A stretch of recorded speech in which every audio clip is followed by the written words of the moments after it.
Hello students, आज मैं आपका हिस्ट्री का जो फर्स्ट चैप्टर है ईंटें, मनके और अस्थियाँ, उसका पार्ट 3 लेकर आई हूँ।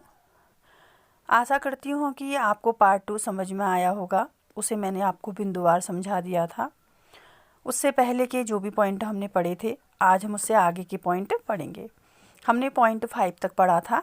पार्ट 3 में हम 5.1 पढ़ने जा रहे हैं। मैंने आपको शिल्पकला और उत्पादन बताया था कि क्या क्या चीज़ों का वो उत्पादन वहाँ पे करते थे, शिल्पकला में कौन कौन सी चीज़ें उन्होंने उत्पादित की। अब हम उससे आगे की पढ़ाई करेंगे। जो शिल्पकला की वस्तुएं हमें मिली हैं, हमें मनके मिले हैं और ढोलाकार, चक्राकार, वक्राकार, बेलनाकार, जो भी हमें मनके मिले हैं और बहुत सारी अन्य वस्तुएं मिली हैं, उन वस्तुओं के उत्पादन केंद्रों की पहचान हमारे पुरातत्वविदों ने कैसे की है। तो आज हम उसी विषय में अगला पॉइंट पढ़ेंगे, वो है 5.1। तो आइए अपनी पढ़ाई शुरू करते हैं। पहला है उत्पादन केंद्रों की पहचान। जो आपका 5.1 है वह है आपका उत्पादन केंद्रों की पहचान। आप इन पॉइंट्स को याद रखिएगा, आपको सब कुछ धीरे धीरे याद होता चला जाएगा। जो हमारे पुरातत्वविद हैं उन्होंने जो उत्पादन केंद्र हैं वो कौन कौन से थे, उनकी पहचान करने के लिए क्या किया, उन्होंने कुछ सामानों को उन्होंने ढूंढा। उनमें से वो सामान उन्होंने क्या क्या ढूंढे, उन्होंने प्रस्तर पिंड ढूंढे यानी कि पत्थर के टुकड़े ढूंढे, पूरे शंख ढूंढे, जो पूरे शंख यानी कि पूरे अपने पूरे शेप में, कटा फटा नहीं, पूरे शेप के शंख ढूंढे, तांबे के अयस्क ढूंढे यानी कि तांबे धातु की जो अशुद्धियाँ होती हैं, जो तांबे धातु को गलाकर जो भी अयस्क प्राप्त होता है वो उनको मिले हैं। और उन्होंने कूड़ा करकट और औजार इन्होंने ढूंढने की कोशिश की है हमारे पुरातत्वविदों ने। जिन स्थानों पर उनको ये सामान मिला है, जैसे उनको पत्थर के टुकड़े मिले हैं, शंख मिले हैं, तांबे के अयस्क मिले हैं, और क्योंकि शंख और पत्थर को काटकर वस्तुएं बनाई जाती थी, नई नई वस्तुएं बनाई जाती थी। शंख को काटकर, पत्थरों को काटकर नई वस्तुओं का निर्माण किया जाता था। तो जहाँ पर इन शंख और पत्थरों को काटकर जहाँ पर वस्तुएं बनाई गई, वहाँ पर कूड़ा करकट मिला है। जहाँ पर ये कूड़ा करकट मिला है, ये सामान मिला है, उन्हीं को पुरातत्वविदों ने बताया कि यहाँ पे ये हड़प्पा के उत्पादन क्षेत्र थे, यहाँ पर वस्तुओं का उत्पादन किया जाता था। इसमें जो कूड़ा करकट है वो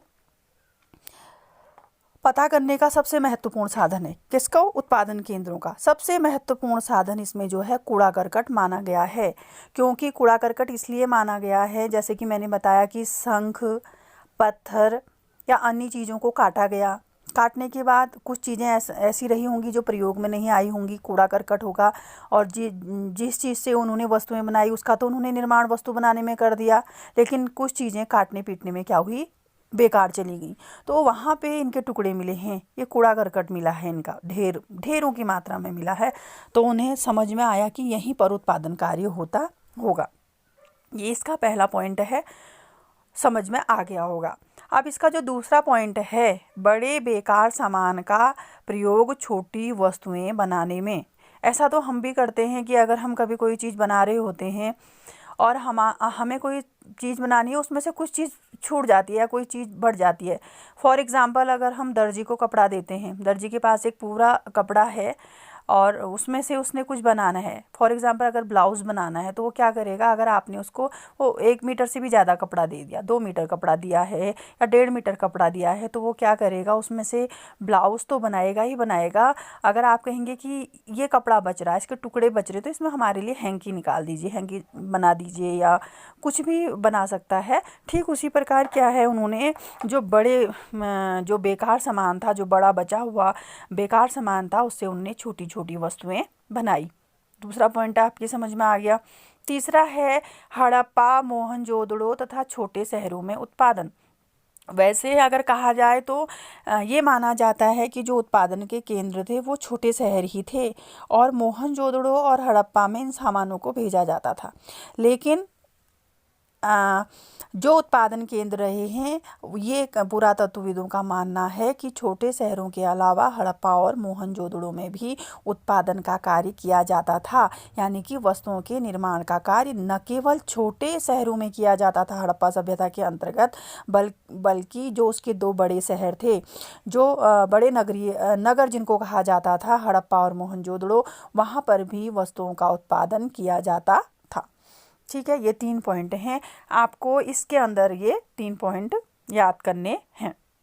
आपका जो छठा पॉइंट आया है इसमें, जो हेडिंग है आपका कि माल प्राप्त करने संबंधी नीतियाँ क्या थी, यानी कि माल कैसे प्राप्त किया जाता था। अब हमने उत्पादन के केंद्र तो बताए कि वहाँ पे सामान आया, शंख आए, पत्थर आए, और तांबा आया, तांबा अयस्क आया, कूड़ा करकट हमें वहाँ पे दिखाई दिया। ये तो हमें पता चला कि वहाँ पे उत्पादन हो रहा है, लेकिन उत्पादन के लिए हमें वस्तुओं की आवश्यकता तो होगी ना। जब हम किसी फैक्ट्री को चलाते हैं तो हमें क्या किस चीज़ की आवश्यकता होती है। फॉर एग्जांपल अगर चीनी मिल है तो चीनी मिल के लिए हमें किसकी आवश्यकता होगी, गन्ने की आवश्यकता होगी। तो गन्ना हम कहाँ से मंगाएंगे? अगर गन्ने की मिलें, आपने देखा होगा कि उत्तर प्रदेश में बहुत अधिक गन्ना होता है। अगर कहीं पे कोई गन्ने की मिल स्थापित की जा रही है, आप तो उत्तर प्रदेश में गन्ना है तो गन्ना वहाँ से मंगाया जाए, तो वो माल प्राप्त करने का क्या है, एक स्रोत है, एक स्थान है। ठीक उसी प्रकार क्या है कि सिंधु घाटी सभ्यता में भी जो कच्चा माल है, कच्चा माल किसे कहते हैं? कच्चा माल वो होता है जिससे बाद में वस्तुएं तैयार की जाती हैं, जो वस्तुओं को तैयार करने के लिए प्रयोग किया जाता है, रॉ मटेरियल। तो वैसे ही उस समय कच्चा माल कहाँ से ये लोग लाते होंगे? तो ये कह रहे हैं कि जो ये कच्चा माल लाते थे, ये कच्चा माल या तो इनको स्थानीय स्तर पर मिल जाता था, यानी कि जो हड़प्पा सभ्यता के अपने शहर हैं, जो मैंने आपको बताया, चाहे वो लोथल हो, चाहे वो आपका रंगपुर हो, लोथल हो, धौलावीरा हो, हड़प्पा हो, मोहनजोदड़ो, जो भी है, इनके यहाँ से मंगाते थे या फिर बाहर से भी ये मंगाते थे। तो पहले तो हम ये देखते हैं कि माल अपने ही शहरों के अंतर्गत ये कहाँ कहाँ से मंगाते थे, माल कैसे ये प्राप्त करते थे। तो इसमें है जो आपका कच्चा माल है, कच्चे माल में इन्होंने क्या क्या रखा है? मिट्टी हो सकती है वो कच्चा माल, पत्थर हो सकते हैं, लकड़ी हो सकती है और धातुएं हो सकती हैं। तो कच्चा माल लेकिन ये प्राप्त कैसे करते थे, कहाँ से करते थे, ये सारी चीज़ें पता हमें होनी चाहिए। तो कच्चा माल हम या तो हम स्थानीय स्तर पर मिले हैं या हमें जलोढ़क मैदानों से मिली हैं, 2 जगहों से मिले हैं। मैंने यहाँ पे कच्चा माल लिखा है मिट्टी, पत्थर, लकड़ी, धातु, लेकिन इसमें मैंने मेंशन नहीं किया है कि कहाँ से मिला है। तो वो हमें कहाँ से मिलते थे? या तो स्थानीय स्तर पे मिलते थे, मिट्टी तो स्थानीय स्तर पे मिल जाती थी, जैसे कि अन्य धातुएं हैं, तुम्हारी पत्थर है, लकड़ी है, धातु है, ये अन्य मैदानों से भी मंगाए जाते थे। तीसरा ये है आपका परिवहन का साधन, क्योंकि जब हम कच्चे माल को मंगा रहे हैं तो हम लाएंगे कैसे? उसके लिए इनके पास क्या साधन थे? जैसे कि आज भी अगर हम कच्चा माल मंगाते हैं तो आज तो बहुत सारे साधन हैं हमारे पास गाड़ियां हैं, हम घोड़े हैं, खच्चर हैं, कहीं पे भी किसी भी माध्यम से हम ट्रांसपोर्ट के बहुत सारे साधन हैं अभी, तो उनसे हम कच्चे माल को प्राप्त कर लेते हैं। लेकिन उस समय कच्चा माल कहाँ से आता होगा और क्या साधन उसके लिए यूज होता था? तो वहाँ पे क्या मिले हैं? बैलगाड़ियों के प्रतिरूप मिले हैं बहुत सारी जगहों से। जो हड़प्पा सभ्यता के शहर हैं या हड़प्पा सभ्यता से रिलेटेड जो स्थान हैं, वहाँ पे बैलगाड़ियों के प्रतिरूप मिले हैं, मिट्टी से बने हुए। बैलगाड़ियों के प्रतिरूप का मतलब खिलौने, बैलगाड़ियों के खिलौने मिले हैं। तो जिससे ये पता चलता है कि वो लोग बैलगाड़ियों का प्रयोग क्या करते थे? सामान को इधर से उधर ले जाने के लिए प्रयोग करते थे, कच्चा माल लाने के लिए प्रयोग करते थे। अब इसका जो तीसरा पॉइंट है उसमें ये बता रहे हैं कि आपकी जो नदी मार्ग हैं, नदी मार्गों द्वारा भी क्या किया जाता था? नदी मार्गों के द्वारा भी परिवहन को बढ़ाया गया, यानी कि जो परिवहन का साधन था वो नदी मार्ग भी थे। जो बड़े बड़े आपके नदियाँ थी उनमें उनके किनारे नदी मार्गों का भी क्या किया था? इन्होंने निर्माण किया था, और ये नदी मार्गों के द्वारा भी क्या लाते थे? कच्चे माल की प्राप्ति करते थे विभिन्न स्थानों से। ये तो आपके क्या हुए, ये तो आपके माल कैसे प्राप्त किया जाता था ये बताया गया है। आपका जो 6.1 है, it is very important for you, कि आपको पता होना चाहिए कि माल किन किन स्थानों से आता था। कभी कभी आपसे छोटे क्वेश्चन में पूछा जा सकता है कि कौन सा माल कहाँ से आता था, तो ये आपको याद रहना चाहिए। तो इसमें 6.1 है, माल किन स्थानों से आता था। इसमें मैंने पहला पॉइंट लिखा है नागेश्वर और बालाकोट से शंख आते थे। तो आपको पता होना चाहिए कि जो हड़प्पा सभ्यता है वहाँ से कच्चा माल जो लोग प्राप्त करते थे उत्पादन के साधनों के लिए, तो शंख कहाँ से आता था, नागेश्वर और बालाकोट से। दूसरा है आपका सोर्तुघई यानी कि अफगानिस्तान, वहाँ से क्या आता था, नीले रंग का पत्थर लाजवर्दी, जिसको क्या कहते हैं, लाजवर्द, बहुत ही महंगा पत्थर होता था और रेयरली मिलता था। और ये कहाँ मिलता था, सोर्तुघई में, और सोर्तुघई अभी कहाँ है, अफगानिस्तान में है। यहाँ से नीले रंग का पत्थर लाजवर्द जिसे कहते थे वो प्राप्त किया जाता था, किसके लिए, कच्चा माल के रूप में। बहुत सारी चीज़ें बनाई जाती होंगी उस पत्थर से, उससे मालाएँ बनाई जाती होंगी या उससे बहुत सारी चीज़ें, अन्य चीज़ें बनाई जाती होंगी। तो ये कहाँ से प्राप्त होता था, सोर्तुघई से। तीसरा ये कह रहे हैं कि लोथल से क्या मिलता था हमें, कार्नी लियन मिलता था, कार्नी लियन, लोथल गुजरात में, और भड़ौस गुजरात से भी हमें मिलता था कार्नी लियन। और कार्नी लियन बहुत महत्वपूर्ण है, ठीक, बहुत महंगा भी है। और इसके बाद है आपका तकलियाँ भी इससे बनाई जाती थी, फियोंस से बनाई जाती थी, सॉरी, तकलियाँ। और फिर इसके बाद है आपका जो चौथा पॉइंट है वो है दक्षिणी राजस्थान और उत्तरी गुजरात। देखिए भारत की बात है, दक्षिणी राजस्थान और उत्तरी गुजरात, यहाँ से भी क्या मंगाई जाती थी, सेल खड़ी। सेल खड़ी मैंने आपको बताया था कि जो सेल खड़ी है उससे क्या बनाई जाती थी, सेल खड़ी से मोहरें बनाई जाती थी, सेल खड़ी से। तो दक्षिणी राजस्थान और उत्तरी गुजरात से क्या है, सेल खड़ी मंगाई जाती थी। और आपका इसके बाद जो अगला पॉइंट आता है वो है राजस्थान। राजस्थान से क्या आती थी, धातुएं। राजस्थान से तांबा बहुत अधिक मात्रा में मिला है। राजस्थान का एक स्थान है खेतड़ी, खेतड़ी से तांबे का क्या है, बहुत संबंध है, और ये राजस्थान में है खेतड़ी। और राजस्थान से हमें क्या मिला है, राजस्थान से हमें तांबा मिला है। और खेतड़ी जो है हमें, खेतड़ी से जो हमें राजस्थान के खेतड़ी से मिला है हमें जो और राजस्थान में एक है गणेश्वर जोधपुरा, एक संस्कृति है, ये स्थान है वहाँ के, गणेश्वर जोधपुरा, ये आपके राजस्थान में ही है, गणेश्वर जोधपुरा। यहाँ से हमें जो तांबा मिला है तो गणेश्वर जोधपुरा संस्कृति इसको नाम दे दिया गया है। यहाँ पे हमें हड़प्पा सभ्यता से संबंधित कि यहाँ से तांबा भेजा जाता था हड़प्पा को, अन्य स्थानों को, हड़प्पा सभ्यता के अन्य स्थानों को, ये भी हड़प्पा सभ्यता का ही एक स्थान है। तो यहाँ से भेजा जाता था तांबा। लेकिन थोड़ा सा जो ये गणेश्वर जोधपुरा संस्कृति है, जहाँ पे कि हमें तांबे की वस्तुएं मिली हैं, और किस में मिली है, हड़प्पा वालों को तांबा प्रचुर मात्रा में भेजते थे ये लोग। जो ये गणेश्वर जोधपुरा संस्कृति है ये राजस्थान में मिली है आपकी, और इसको नाम दे दिया गया है गणेश्वर जोधपुरा संस्कृति। यहाँ पे तांबे की वस्तुएं प्रचुर मात्रा में मिली हैं गणेश्वर जोधपुरा संस्कृति में। और ये क्या था, यहाँ से क्या जाता था, यहाँ से हड़प्पा वालों को ये लोग क्या भेजते थे, तांबा प्रचुर मात्रा में भेजते थे, प्रचुर मात्रा में तांबा मिला है। और हड़प्पा वालों को ये गणेश्वर जोधपुर संस्कृति जो है यहाँ से ये लोग तांबा भेजते थे। और दूसरा इन्हीं का जो गणेश्वर जोधपुर संस्कृति है, जोधपुर संस्कृति, इसका मैंने पॉइंट यहाँ पे आप देख रहे होंगे मेंशन किया है, मृदबांड भिन्न हैं। यानी कि जो हमें गणेश्वर जोधपुर में जो भी मृदभांड मिले हैं, यानी कि हमें जो मिट्टी के जो बर्तन मिले हैं वो हड़प्पा सभ्यता से थोड़ा क्या है, भिन्न हैं, यानी कि उनमें थोड़ा भिन्नता है, ये आपको पता होना चाहिए। तो ये सारे पॉइंट थे इसमें आपके कि माल किन स्थानों से आता था। आपको पता चला शंख नागेश्वर बालाकोट से आया, सोर्तुघई अफगानिस्तान से नीले रंग का लाजवर्द आया, कार्नी लियन आपका लोथल से आया, और गुजरात भड़ौस से आया, और दक्षिणी राजस्थान और उत्तरी गुजरात से आपका सेल खड़ी आई। तांबा आपके राजस्थान खेतड़ी से आया, और वहीं आपका राजस्थान में गणेश्वर जोधपुरा नामक एक संस्कृति भी है जहाँ पर तांबे की बनी हुई वस्तुएं मिली हैं। और इन तांबे की बनी हुई वस्तुओं को प्रचुर मात्रा में मिली हैं, और ये कहाँ भेजी जाती थी, हड़प्पा सभ्यता के जो स्थान थे वहाँ भेजे जाते हैं।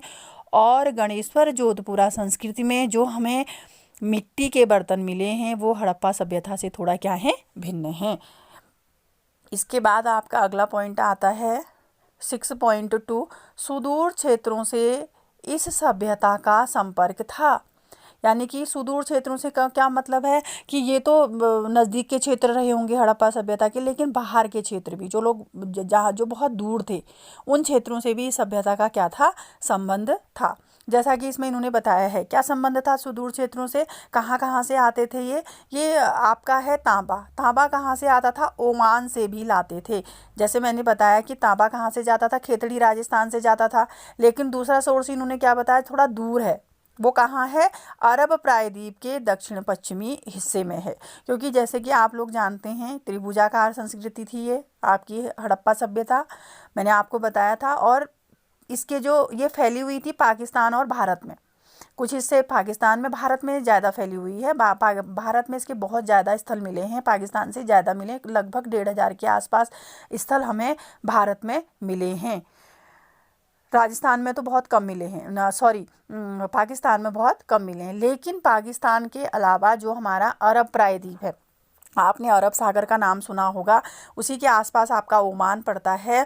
तो ये ओमान से क्या लाते थे, ओमान से ये तांबा लाते थे। ओमान दो कहाँ है, ओमान अमर जो आपका अरब प्रायद्वीप है उसके दक्षिणी पश्चिमी छोर में, सॉरी। इसके बाद है आपका तांबा, आपका वहाँ से इनको मिल गया सुदूर क्षेत्रों से। और दूसरा ये क्या कह रहे हैं, ओमान से ही ये कह रहे हैं कि जो ओमान में तांबा मिला है उसमें हमें निकिल के अंश मिले हैं। अब हमें कैसे पता चला कि जो हड़प्पा सभ्यता के लोग थे वो आपके ओमान से तांबा लाते थे, ये हमें कैसे पता चला, ये हमें इस प्रकार पता चला कि जो ओमान का तांबा है उसमें निकिल के अंश प्रचुर मात्रा में थे। और वही तांबा हमें कहाँ मिला है, वही तांबा हमें हड़प्पा सभ्यता के जो खुदाई में जो स्थान मिले हैं वहाँ भी हमें खुदाई में क्या मिला है, उस तांबे में निकिल ही मिला है। और वही निकिल मिला हुआ तांबा हमें ओमान में भी मिला है, जिससे ये पता चला कि हड़प्पा सभ्यता के लोग ओमान से भी तांबा मंगाते थे। तो निकिल के अंश मिले हैं ओमान के तांबे में। तीसरा पॉइंट ये कह रहे हैं, यहाँ एक हड़प्पाई मर्तबान भी मिला है। कहाँ, ओमान में। ओमान में मिला है हड़प्पाई मर्तबान। ओमान में जो हड़प्पाई मर्तबान मिला है उसे बाहर से काले रंग की मिट्टी से उसमें लेप किया गया है। ये माना जाता है कि जो काले रंग की मिट्टी का लेप उस मर्तबान में किया गया है, वो अगर हम उसमें कोई लिक्विड डालते हैं उस मर्तबान के अंदर तो उस काले वो जलबद्ध करता है उसको, वो लेप जो काली मिट्टी का लेप है। यानी कि अगर हम उस मर्तबान में कोई लिक्विड वाली चीज़ डालते हैं तो वो उस मर्तबान से बाहर नहीं गिरेगी। जैसे कांच होता है ना, कांच की बोतल में हम कोई भी चीज़ डालते हैं, प्लास्टिक की बोतल बनाते हैं तो उससे कोई चीज़ गिरती नहीं है, बाहर ढक्कन लगा दो ऊपर से तो गिरती नहीं है। तो ठीक इसी प्रकार ये मर्तबान भी बनाया गया, इसमें अगर तुम कोई भी लिक्विड डाल दो तो वो काली मिट्टी के लेप होने से बाहर नहीं निकलेगा। ये मर्तबान हमें कहाँ मिला है, ये मिला है हमें ओमान से। और जो ओमान से हमें मर्तबान मिला है से ठीक वैसे ही बहुत सारे मर्तबान हमें कहाँ मिले हैं, हड़प्पा सभ्यता के क्षेत्रों से भी मिले हैं। तो इसका मतलब ये वस्तु विनिमय करते थे ओमान के साथ।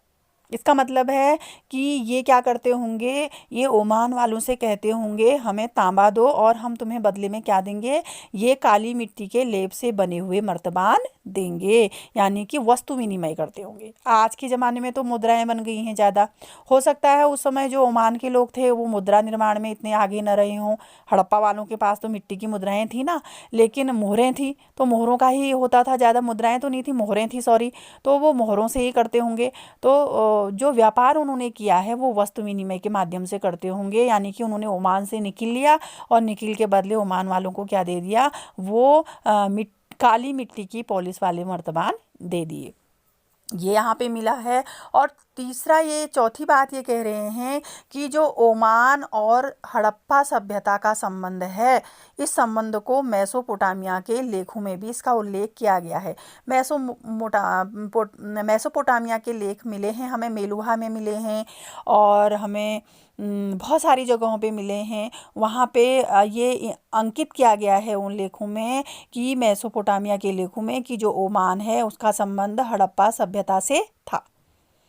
वहाँ पे क्या मिले हैं, यहाँ पर जो इसका पुराना नाम लिखा गया है इन मेसोपोटामिया के लेखों में, ओमान का नाम क्या लिखा गया है, मगान लिखा गया है।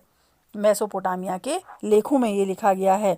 क्योंकि जो मेसोपोटामिया के लेख हैं इसमें एक तो आपका ये ओमान को मगान कहा गया है, दूसरा वहाँ पे मेलुहा का नाम रखा गया है। मेलुहा एक जगह है जिसे कि नाविकों का देश कहा जाता है, उसका भी मेसोपोटामिया के लेखों में उल्लेख है।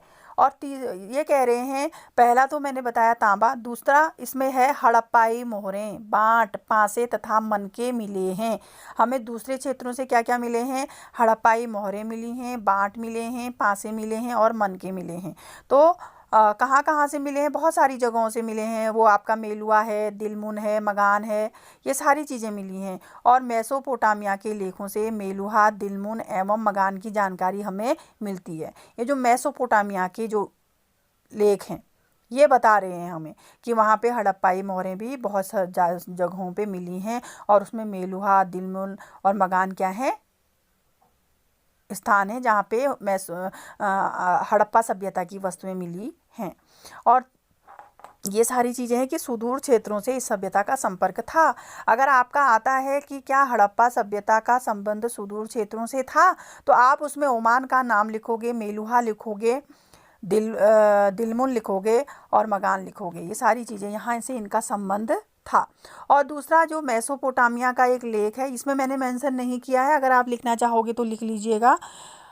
इसमें बताया गया है कि एक उसमें मिथ है, मतलब मिथ का मतलब एक कहानी है या एक छोटी सी बात उसमें लिखी गई है। तुम्हारा पक्षी हाजा पक्षी हो और उसकी आवाज़ राजा प्रसाद से सुनाई दे। ये यहाँ पे बताया गया है कि वहाँ पे मोर से है इसका मतलब, मोर होते थे वहाँ पे, तो मोर से मतलब है इसका। और दूसरा ये कह रहे हैं कि जो आपका मैंने बताया मेलुआ है, दिलमुन है और मेसोपोटामिया है, इन तीनों क्षेत्रों से हड़प्पा सभ्यता का सामुद्रिक संबंध था। सामुद्रिक संबंध क्या मतलब? कि सामुद्रिक मार्ग से ये क्या करते होंगे? सामानों का विनिमय करते होंगे।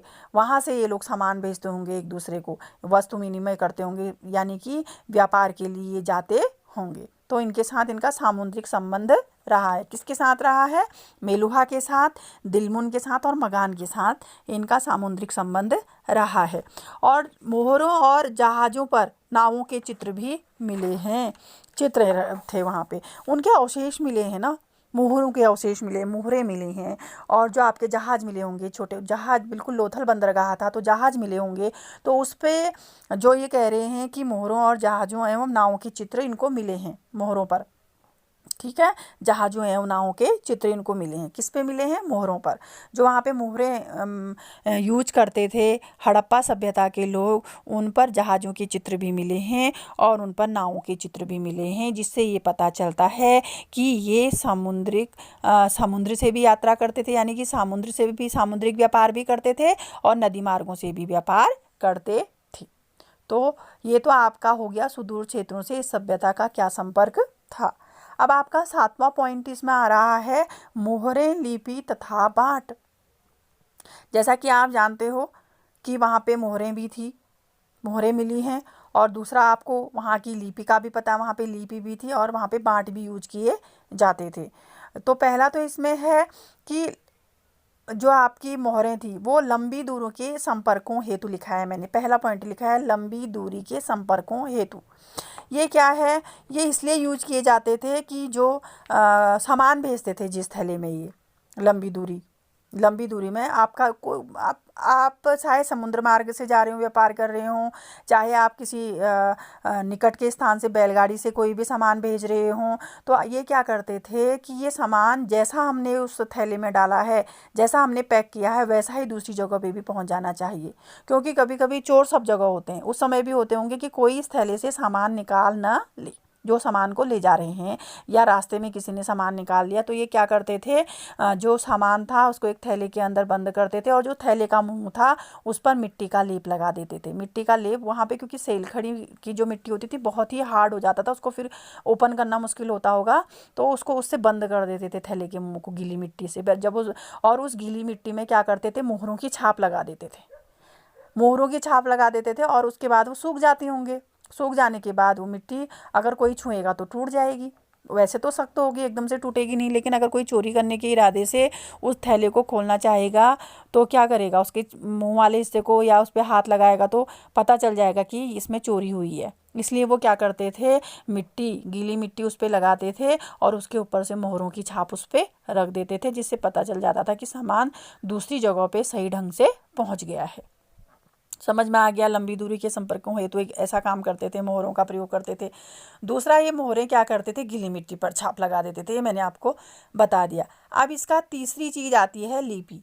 लिपि इसमें क्या है, लिपि में मालिक का नाम और पद, जो लिपि थी ना, लिखे हुए बहुत सारी चीज़ें मिली हैं, लिखी हुई चीज़ें मिली हैं, लेकिन चित्रात्मक लिपि है, चित्रात्मक लिपि है, भाव चित्रात्मक लिपि कहा जा सकता है, चित्रात्मक लिपि उसको कहा जा सकता है, चित्रात्मक लिपि है।